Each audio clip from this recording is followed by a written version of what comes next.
Былтыр өзүңөр келип алгансыңар, быйыл да Кудай кааласа ушул өзүңөр менен келишимди түздүк. Өзүңөргө тапшырабыз.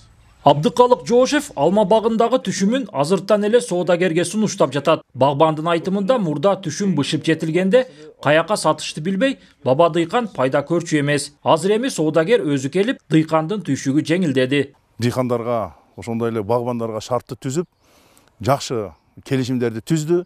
Биз быйыл 23-жылы эч качан кыйналбайбыз. Алмабызды, шабдалыбызды, өрүгүбүздү, эртип быша турган алмаларыбызды азырдан келишимге түзүп койдук. Биз Кудай кааласа башка өлкөлөргө экспорттоп жакшы сатып алабыз. Айылдагы багбандардын түшүмүн Казакстандан тартып Орусияга чейин жеткирген ишкер Болдукан Бердибаева багбандын эң негизги көйгөйүн чечип, бышыкчылыкта алча, гилас, алма, шабдалы жана башка мөмө жемиштерди экспорттоону колго алган.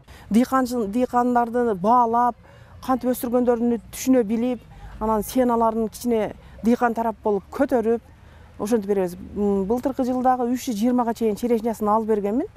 Шапталылары дагы кымбат болот. Баягы жана биз көрсөткөндөй бага алмалар 75-80ге чейин алганбыз.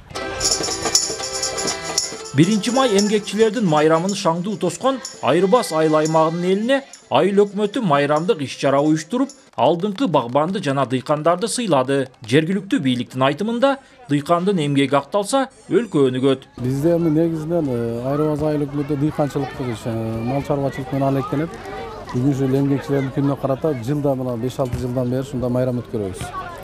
Жакшы иштегендерди, үлгүлүү болгон үй-бүлөлөрдү эл алдында сыйлап, кичине көңүлүн көтөрүп, жылда ушундай 1 май күнү майрам өткөрөбүз. Айырбаздын эмгекчилери буга чейин да демөөчүнүн колдоосу менен ынтымакта жана биримдикте болуп, айылдагы жолду ашар ыкмасы менен бетондоп оңдогон. Эмгекти сүйгөн эл, элеттеги кандай гана маселе болбосун, өз ара чечип көнүп калган.